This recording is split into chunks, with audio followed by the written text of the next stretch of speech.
Yes, he really was. Okay, welcome everybody to Hidden Meanings. As you see, we were just sharing together here a picture of a tremendous part of our work. Charles Winters, who passed on from this particular place, and I wanted to. This isn't a memorial service for Charles in any way, shape, or form, which we will have, but he'll be kind of tonight centered on some of the things that we want to talk about because he was very advanced in understanding. Let's go. He explored many things. One of the most significant being the emerald tablets. We've learned a lot, but we lost a lot. And as I talked about Charles and we listened to him on the harmonica, we lost something which, you really can't afford to lose. A wonderful friend, a brother, a family member of the cause for peace and for harmony, compassion. We lost Charles Winters, who made this. He made this platform, which has the Wheel of Eight, and how wonderful it was that, we made that, and he put that on there, and now that is such a prominent sign that for December 21st, 2012. And I was thinking, how you think of strange things, and I was thinking, when this all does wind down and we close the door, I will never have anybody use this for any other purpose.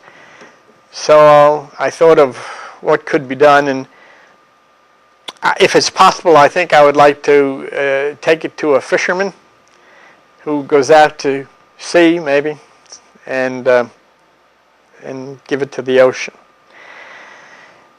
Charles was kind of a hippie guy, as was Maxine, his wife, and they were Woodstock, love child and all that kind of stuff. And I've got a picture here now, and I think you're going to get a kick out of seeing, especially those that knew him well. But you saw him in his days with us, what it looked like before. Here's Charles and Maxine in some of the good old days. There he is. So you see, he's got the beard and the long hair down to his shoulders and so forth. So that was interesting. Of course, the passing has been on our minds, and I thought of something that Roy said last time we were together. And we're talking about religious things and mythical things and emerald tablets. And somebody, I think, asked you, what difference does it make? Or you said, what difference does it make? And that haunted me. It didn't really haunt me, but it stayed with me in my mind, Emerald tablets and gods and Jesus and Krishna and Jews and Christians and Muslims and Hindus and family and jobs and global, and all this kind of stuff. What difference does it make? What difference does it make to anybody? If all of the things that we've talked about, if all of the things we've read and believed or not believed, if they were all true or if they were not true, what difference does it make? So my mind went back to Charles, a more familiar Charles that we've seen his picture here today. And I thought, what difference did he make? What difference did Charles make? He didn't make any difference to my income or my health or my other relationships. Or he didn't make any significant difference in some of those things, but he made all the difference in the world just being who he was and just being here with us, that we could sit and talk, and we would never known what life would have been like without him, but we did know what life was like with him. You know what I'm saying? Without him, we would have, let's say we never heard of him. He never entered this room. It really wouldn't have made any difference to us because we would have been ignorant of how wonderful he was. But since we did know him, now we are aware of just what a difference it makes. What we really miss. It made a big difference. So as I said, I'm particularly happy that I had a part in sending Charles on from this dimension to another dimension at a higher realm than when he had come here. And what I mean by that is he left this dimension in a higher stage of enlightenment than when he entered. And I feel a sense of deep satisfaction and gratitude. I received an email from somebody that had played in the band with him telling me that Charles had spoken very highly of what I've done. But I am very, very grateful for being a part of his life and his growth, and I am sure that what we've done together will have an awesome effect as his life continues on. But, you're a human being, and you have feelings. And, it's, as a human being, it's difficult. There is a degree of bitterness. It's not only about Charles. It's about others. I mean, I've lost a mother, a father, 2 brothers, and a sister, and I tell people they're up at the North Pole that I don't know where the hell they are. But that, since I was a child, always nagged me. And I said, if there is this guy, God, up in the sky somewhere, I'd like to talk to him about this and say, man, you have screwed this up. What do you do? What kind of mess did you make? I mean, you give people friends and family and everybody's in love, and then all of a sudden, boom, they're gone. That's stupid. And I would tell them. I don't care. I would tell them. I would express myself. I don't think it's a wise thing. So, my mind then continued to pour over the things we've previously explored together. What the heck is it? What happened to this guy? What happened to everybody? What is the nature? It's not only hard to understand, it's hard to accept. What is it? And then in my, what happens to me, voices started talking inside of my head again, as they do with me in this 3-dimensional physical turmoil. So I'm going to tell you exactly what happens. And I'm not going to be able to provide you any scientific knowledge or scientific documentation. I'm going to tell you, you're under no obligation to believe anything, obviously. But I'm going to tell you anyhow, because of what I was told. You simply can hear this, and you can ponder it yourself. You can let it nest in your heart, or you can let it fly away. I know exactly what happens, and I'll share it with you as a source of comfort for some, understanding for others, and downright blasphemy for the rest. So what? There's 2 things that we're going to look at in the next slide. We have dying in bed, on his way out, and you have sleeping in bed. And I'm sure you've encountered people in both instances. What is similar about those 2 pictures we're looking at? They're both in bed, they both have covers and they have pillows, they're both lying down, and they both appear to be unconscious. Now, as far as relating to them, it's hard for us to relate to the top picture because we haven't died, at least in our memory, and so we don't have that experience. So we question it, and we're faced with trying to explain that experience in the top picture, and we've done that all of our lives. But we can relate to the bottom picture. We experience the same experience as that bottom picture every day. And so we absolutely know what's going on with that bottom picture. There's nothing to not understand. There's nothing to not be able to discuss and explain. We're all totally aware of it. So let us take a look at what happens to the person in the bottom picture in order to get a clarity as to what happens to the person in the top picture. Okay? Now the following is a result of a groundbreaking experiment from the University of Wisconsin in Madison, Wisconsin. John, this is what it says. University of Wisconsin report on dreams. Brain disconnects during deep sleep. The University of Wisconsin at Madison study says, as we slip into deep sleep, higher regions of our brains take a vacation from each other, disconnecting so much that consciousness is stuffed out, and a once highly integrated organ becomes separated, according to a groundbreaking experiment by the University of Wisconsin-Madison researchers. Now, just to kind of confirm that, I had a report from MSNBC. Brain areas disconnect during deep sleep. Experiments shed light on what happens to consciousness during sleep.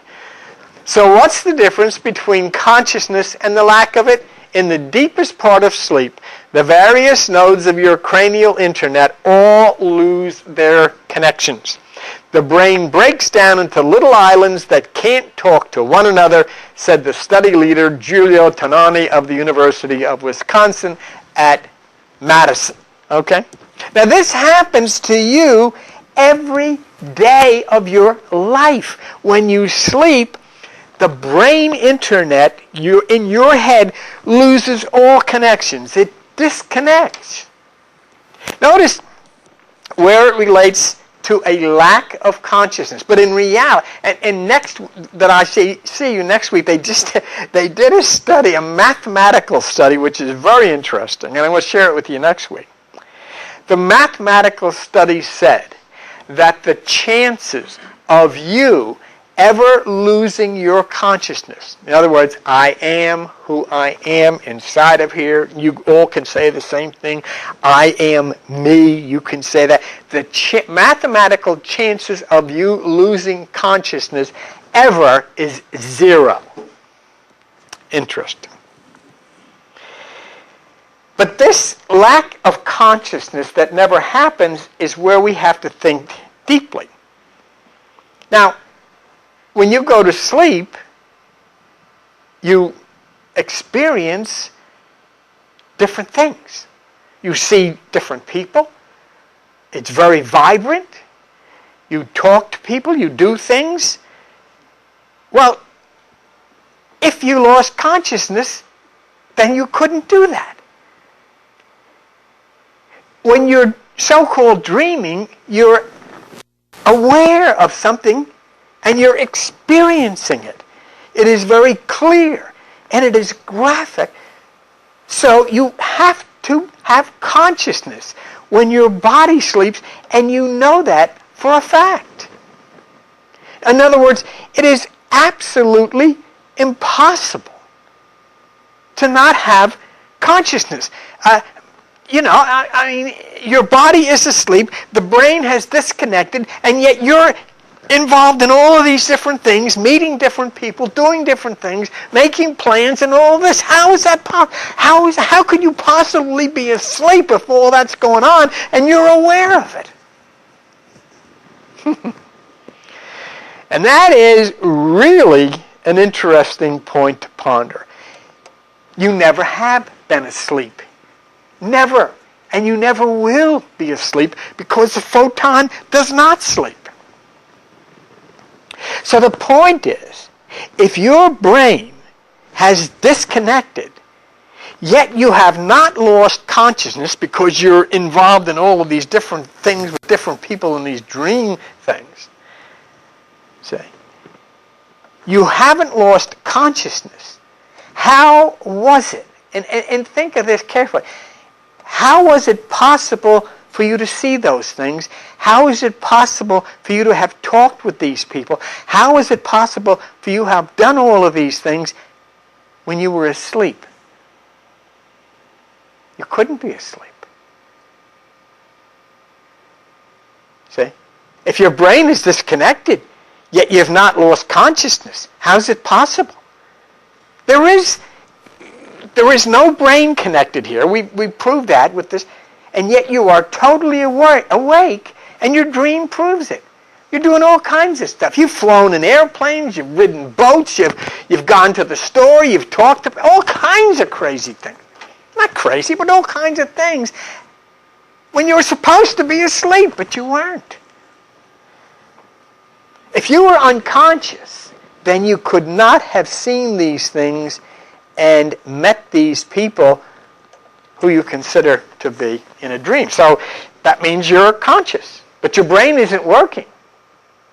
You're conscious, but your brain isn't working, and yet in that state that you're in, you're able to make decisions. You say, well, I'm going to do this. Oh, let me see that. I'll take a look at that. You're making decisions with an analytical brain, yet your brain is shut down. How is that possible? Your brain is disconnected, yet in this thing you call a dream, you're planning things, you're doing things, you're changing things, you're doing everything that you do today, tomorrow. You're experiencing, which means you're not using the brain in your head here because that's shut down. You're using the brain in your head someplace else. You have to use a brain to do things. Have you ever had a dream where you made a decision to do something, or where you said, I'm going to do this, or what do you want me? And you're doing all this analyzing, and you're doing it without a brain. How's that possible? You call it a dream. And yet you're doing these intelligent things while your brain is disconnected. So you're using a different brain. So let's look at the two persons, one sleeping, one dying. Now they're both unconscious now, okay? Both of them, one's sleeping, one is dying. They're both unconscious. But something is going to happen. Now watch.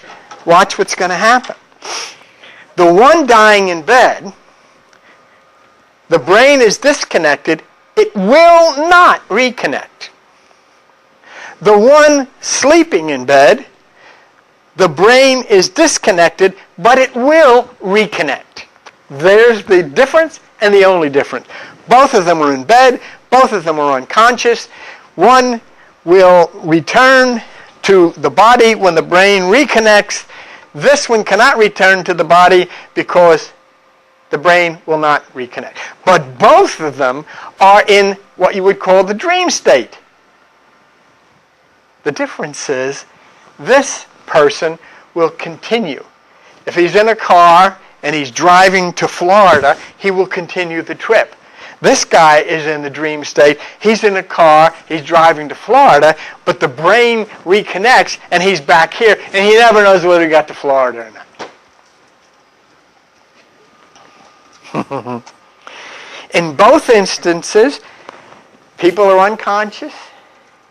There is no reason to assume that the function for both people is any different when they're unconscious, because both of them have a brain disconnecting. The only difference is this one will not reconnect, this one will reconnect.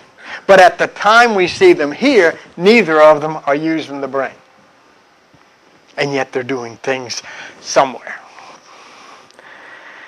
So the one at the bottom is going to be snapped back into this realm when the brain reconnects. The one at the top will continue in whatever activity he's in. Think of what activity you were in when you were your last dream, if you can remember it, or think of whenever you had a dream, whatever. Think of what you were doing.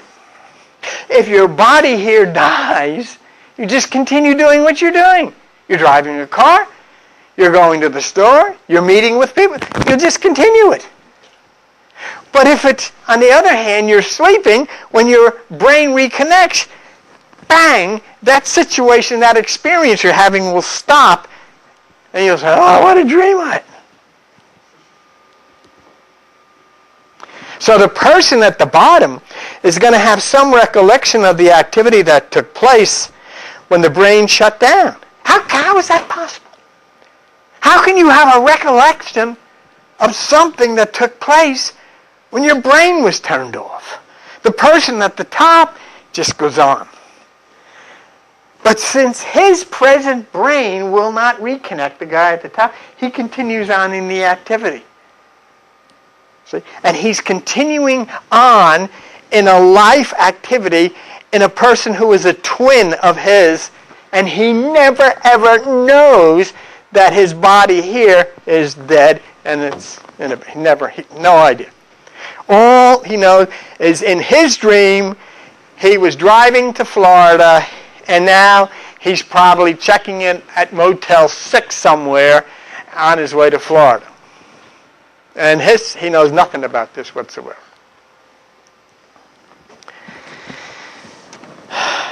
Think of this. I mean, be reasonable. The brain is disconnected, and yet you're doing all these intelligent things without a brain. This is what happens. Here we have the sleeping person, he's driving a car. Here you have the dying person, he's driving Charles's truck. Did you ever see this parked out in the parking lot? This sleeping person, I was driving a red car, and I remember the dream, I passed by a supermarket, and then I woke up. There was somebody following close behind in a white car. I don't know what happened. I don't know whether that person was tail me or what was going on. I woke up. Charles is driving around the corner in a very nice neighborhood, and he continues to drive. He's in his truck right now. You see? Because he's not coming back into this brain, so he'll just continue on with this. Whereas this person, it's trying to figure out who's the guy in the white car behind him in the dream. The sleeping person snaps back when the brain reconnects. The person in the green pickup, Charles,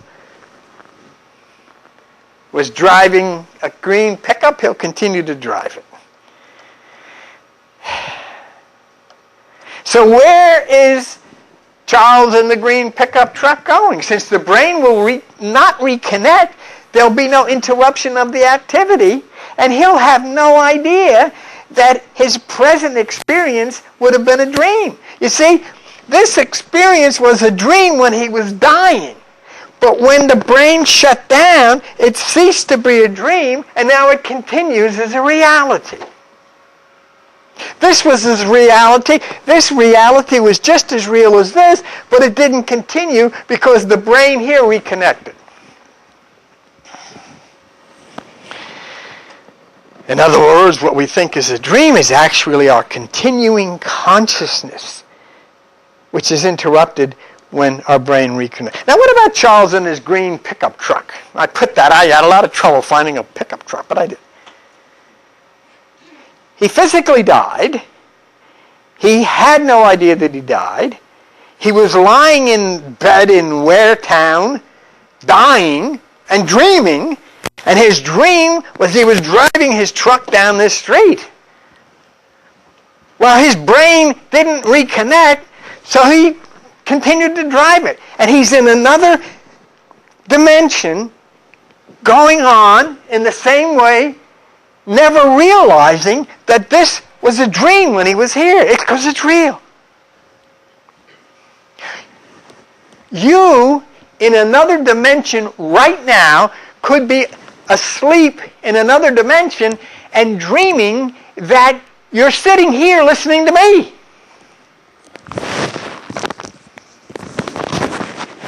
And just as I got to the good part, you woke up.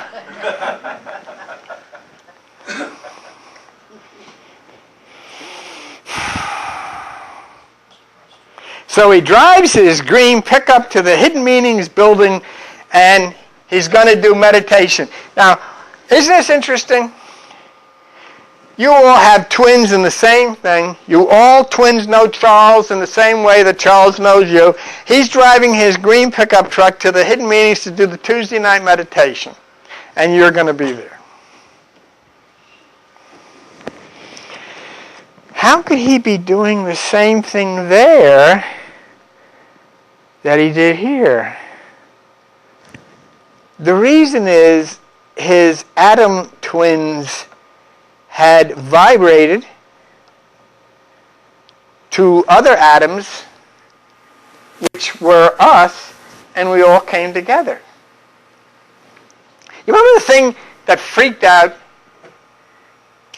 Albert Einstein, and he quit because you have here you, and you have in another dimension your twin, and when you touched one, the other laughed?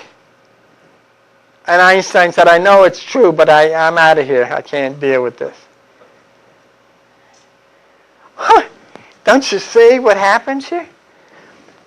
When the atoms vibrate here, the photons vibrate, and Charles is dying, the photons, the atoms vibrate to the twin and said, it's all over here. And it's absorbed here. And it just goes on in a new dimension, in a new life. That's the way it works. That's why it's proven. You cannot kill a photon. You cannot kill an atom. And that's what you are. And they interact with one another. And they can interact with one another from one end of the universe to the other, and they're not connected.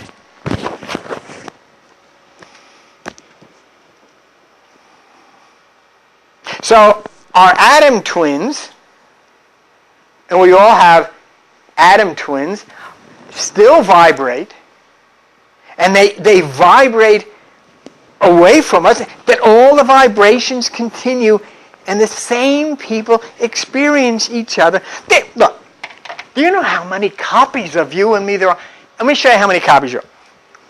You go to sleep, and you're in a dream. And you're driving a car, you're driving a truck, or whatever, you go down to the ShopRite. That's your dream. And you meet some person you never met before. That's your dream. Suddenly, you find out your brain has reconnected because you have to go to the bathroom. You get up, you go to the bathroom. It's 3 o'clock in the morning.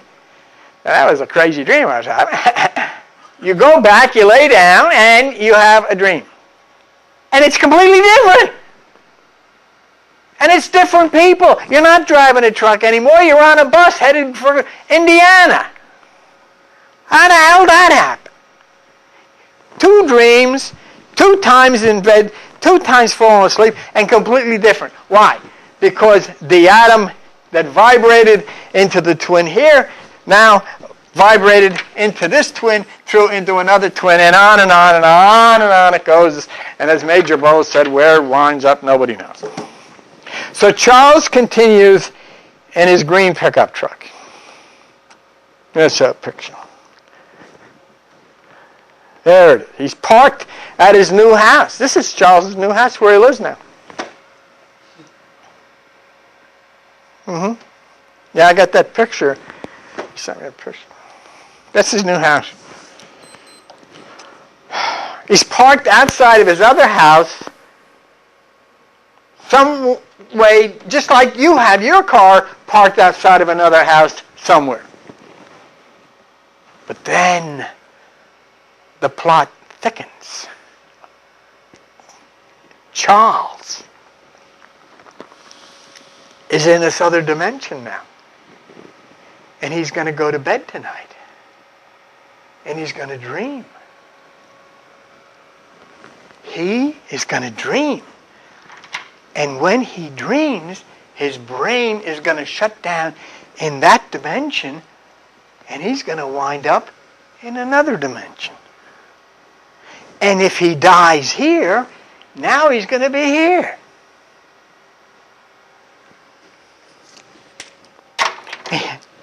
Do you notice all this crazy stuff is scientifically accurate? He leaves his body in the other location, experiences another body in a further location, And then when that body goes to bed, this will leave and experience another one. It is on and on because it is photon interacting with photon, electron interacting with electron, atom interacting with atom in this massive infinity of existence. You know what it's called? When he leaves his body here, then goes here, then goes here, then goes there, but he's still the same Charles. It's called singularity. Nassim Haramein addressed this as 64 tetrahedron singularity. I'm going to show you a picture of you and me and Charles. There it is. That's you. That's you. That's you. That's you. It replicates itself. And it replicates itself. It's what the tetrahedron does. It's what the 64 tetrahedron does. It replicates itself. But even all the way out to infinity, it's exactly the same as the one here.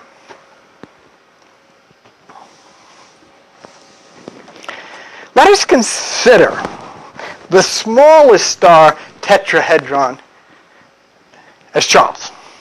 It duplicates itself, but it's always the same. In other words, it's singular. It will never change. It will always be the same. That's why I remember Max Tegmark at Massachusetts Institute of Technology said there's a person somewhere, many persons with the same name you have, the same friends you have, the same family you have, doing the same things you're doing. Singularity. So we consider Charles's body. The body stops, but the force which is Charles inside the body moves into a parallel body which is created by the 64 tetrahedron. It is the tetrahedron which is the form in invisible space. Let us look at Nassim Haramein's words, which I have changed ever so slightly to make a point. Known in esoteric knowledge as the Merkaba, or Merkaba, light, spirit, body, the configuration of the star tetrahedron is formed within the first 8 cells of life. You can't even argue that at this point now, because inside of you is the 64 star tetrahedron. It forms within the first 8 cells of life. It remains fixed at the base of the spine, and it did so throughout Charles's life and your life. The star tetrahedron also models the energetic body of Charles, the blending of heaven and earth, male and female.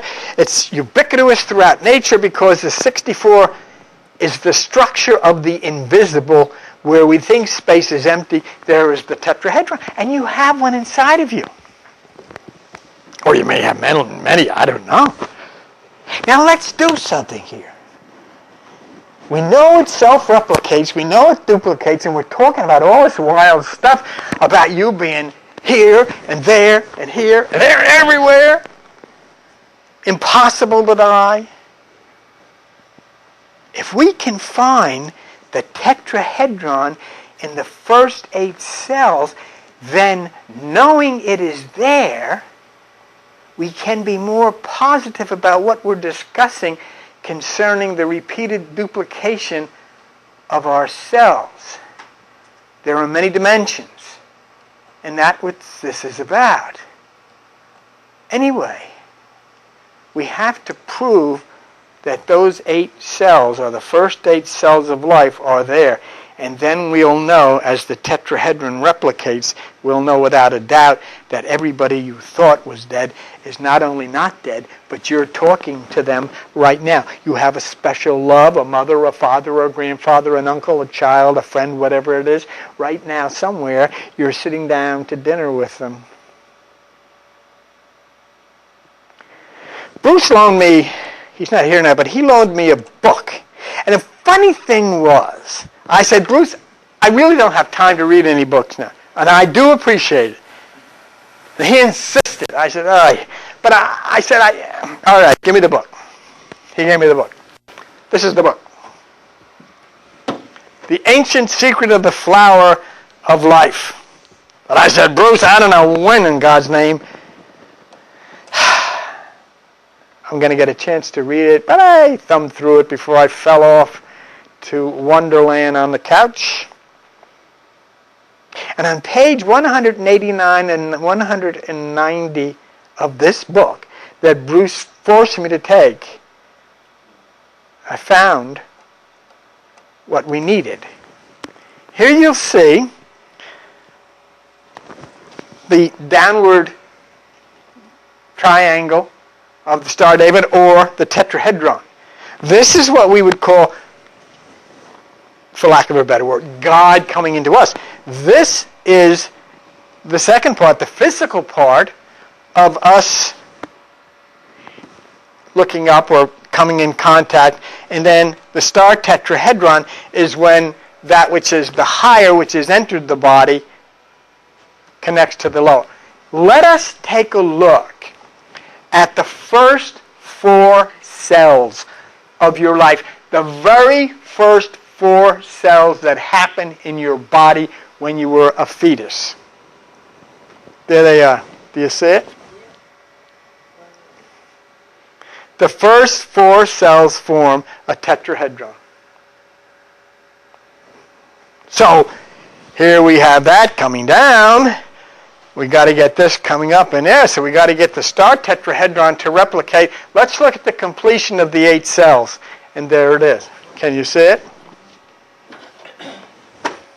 The Merkaba, star tetrahedron. That is in your body.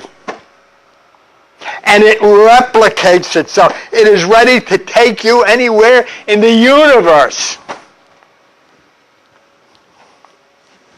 You know, the funny thing is, we don't know what the hell we're talking. We listen to all these crazy people.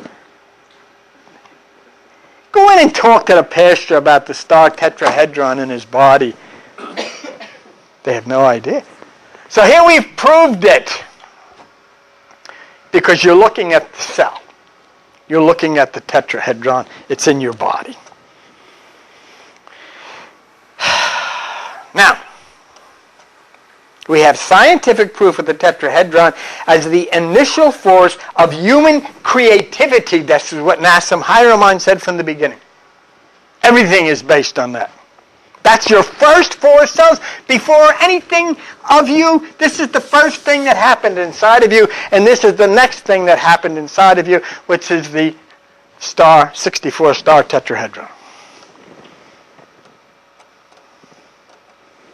And what is Thoth of the emerald tablet holding in his right hand?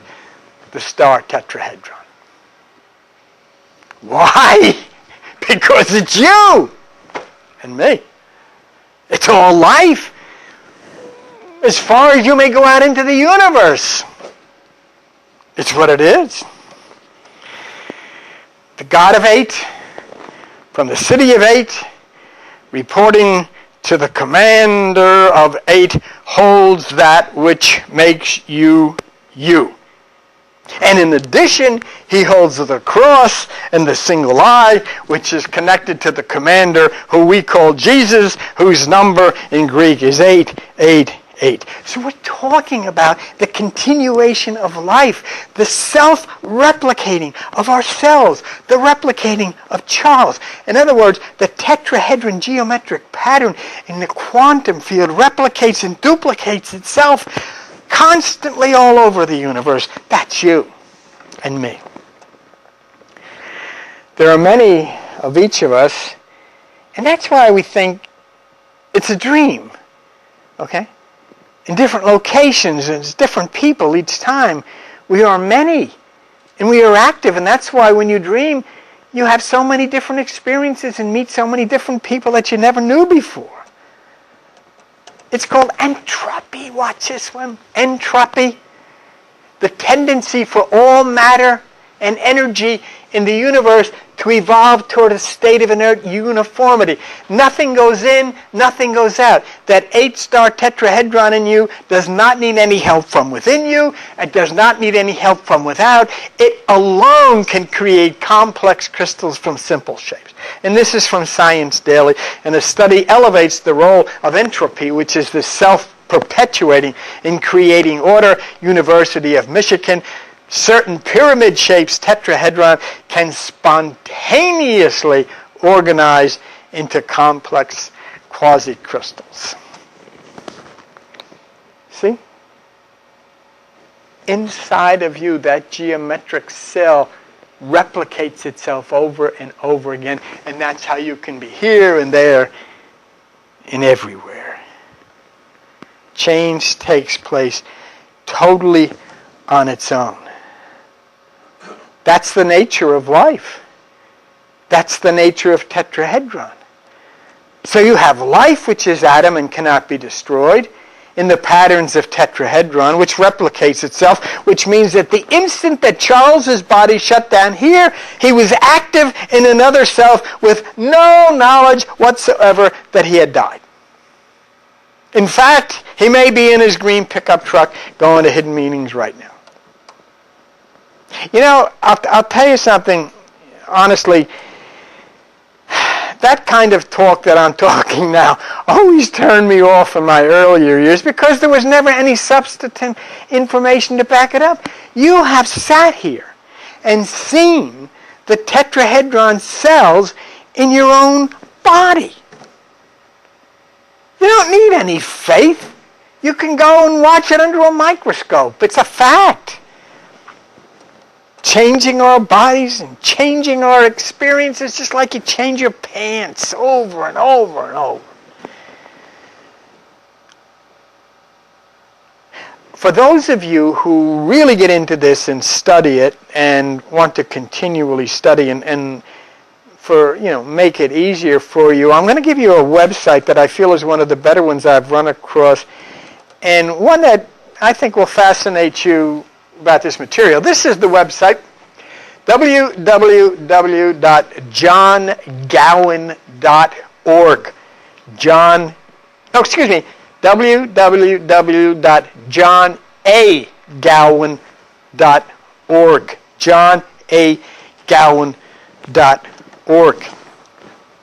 This is a bit on the background of John Gowan. You're going to see a picture of him, and he looks like somebody that you'd see at the local pub, but he's in his 70s now, and I guess he didn't want to use the old picture. But anyhow,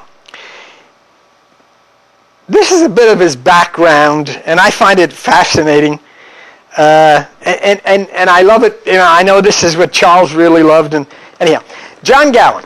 John Gowan is retired from Cornell University after 25 years working in the biological sciences.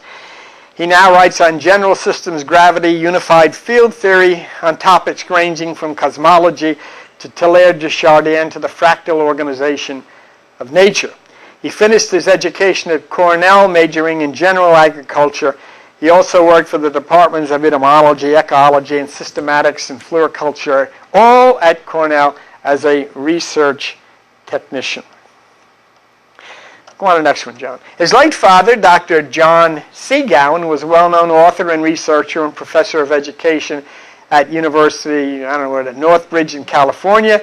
His remarkable books developed synthetic unified theories of human development and psychophenomena. And this is what John Gowan says: I am not especially anti-establishment, but I am healthily suspicious of it. And I resist being swallowed whole by it. I have always enjoyed freedom of thought. The penalty for this choice has traditionally been the silencing of one's voice in the establishment press. With these pages, I raise my voice among my fellows, hoping to be heard above the general. Now, this is the first thing that I noticed in John Gowan's writings was something similar to what I do in my work. And what he does is to take a religious symbol and convert it to a scientific principle where it can then become rational thought. Now, earlier we talked about entropy, which works within the geometric pattern of tetrahedron, and it creates additional patterns without any help. In other words, a change takes place, okay? Something happens within you. You might feel differently, but something changed. And this is how John Gowan discusses it. He can get a bit beyond us sometime with his technical thing, but if we take our time and ponder these things, I think we can come away with a general understanding, and this is what he says. Now, we've studied entropy just a minute ago. Entropy, especially in its temporal mode, that means earthly life, corresponds to the physical principle of change and evolution and to the third person of the Christian Trinity, the Holy Spirit.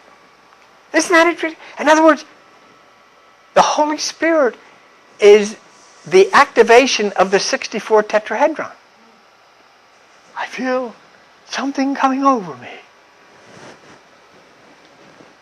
It's the Holy Ghost. No, it's the 64 tetrahedron. Get behind me, Satan. And John Gowan says, if we simply considering the most general case of converting free to bound energy, such as the absorption of a photon by the electron shell of an atom. We've studied that, so I'm not going to get into that now. We need only take into account the conservation of raw energy and its entropy. In other words, which is to say, mass and momentum. You have something that is going how fast? Mass and momentum. But the entropy takes place when the mass and momentum is experiencing gravitation and time. And then he says in the last slide, these are the two internal lines of the tetrahedron model.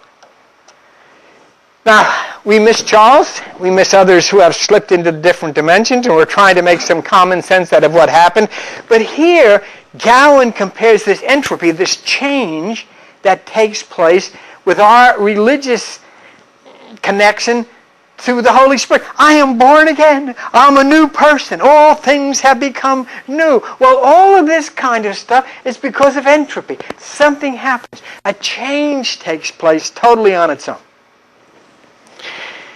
But we're considering the evolution of a person to a new dimension based on the H-star tetrahedron. And this is what Gowan says. And in the second paragraph, he says, the photon is free. It is part of the universal whole. We discussed that with John Gribbins in wave function, if you remember. Let's take a look. The four principles of the tetrahedron model, conservation of energy, entropy, self-replication, conservation of symmetry, casualty, are as much spiritual principles of divine law as they are scientific principles of natural law. This is another example of the convergence or the coming together of physical and scientific thought and metaphysical, spiritual, or religious thought. And this is what we have done here for the entire time that I've been here, is to try to say, what are these people talking about in this, what seems like hocus pocus, and then find out what they're referring to as Holy Spirits and angels and everything is actually quantum, photon, electron, atom. That's what they're talking about. And that's what he's talking about.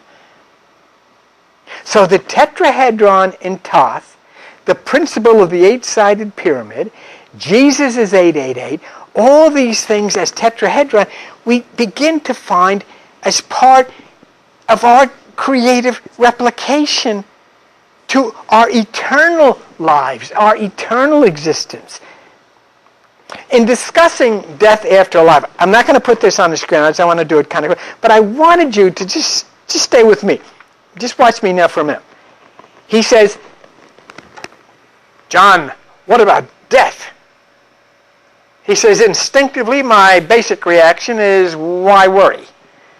Because what will happen, and I can't do anything about it. The universe is going to do with me whatever it does. But since the universe has already shown its tendency in this regard, in that it has, without my asking or my worry or my consent, as far as I know, put me here, put me in this present life, in this present existence, the odds are, it seems, that they're overwhelmingly favorable that the universe is going to do what it has done before again. Why not? It's become apparent that life is something that the universe brings forth as an emergent property of information for itself, atomic, dimensional, and so forth. The more we learn about the universe, it seems the more that it brings forth life, doesn't it? Jesus, we learned about computers, all of a sudden we got internets all over the place. Our whole life is different, completely different than it was before. In other words, the universe is saying, come on, people. Look at this stuff. Study, will you? Get on with it. I want to improve Earth. I want to do something. And this is what he winds up. He says, in other words, the outrageously improbable existence of my present life is the best evidence I have for the next and or previous life, which by the same argument was and will not be greatly different from this one. Although the factor of personnel, biological, and evolution has to be taken into account. The eternal I does not remember. I don't remember. You don't remember. But it grows with each life experience, as Charles did, and it evolves with the universe. You, me, I, and the universe are one. He says we share the eternal life with all things in the cosmos, but the particular physical body in which it manifests and imposes something upon us and gives us a separate identity, doesn't it? Huh. And so then he says, where and when does the next life occur? He says, well, we don't know and it doesn't matter. Where'd the previous life occur? Who the hell knows? Doesn't matter. Maybe elsewhere, maybe elsewhere, who knows? In the multiverse. It simply happens just as this life happened. You're all sitting here in this room. What did you have to do with being here? Nothing. You don't even know how you got here. And then he says, though through us the universe experiences love and beauty and new forms of creativity. And you know what the universe enjoys because we are replicating? It enjoys symphonies. It enjoys sunsets. If there was nobody here, what good is the sunset? Who the heck's going to see it? It enjoys rocket ships and love and life and all of these things. And all because the universe has to better know itself. And he winds up, he says, it's simply inconceivable that my life experience should be wasted on me alone and obliterated and rendered meaningless by death without somehow serving the larger cosmos. And the best way to do this is by this life experience informing me, or the next life experience, by enriching the general self-knowledge of the universe. This is so meaningful to me when I think of Charles, because he went out so much higher than when he came in. And I just wanted to conclude this by John Gowan.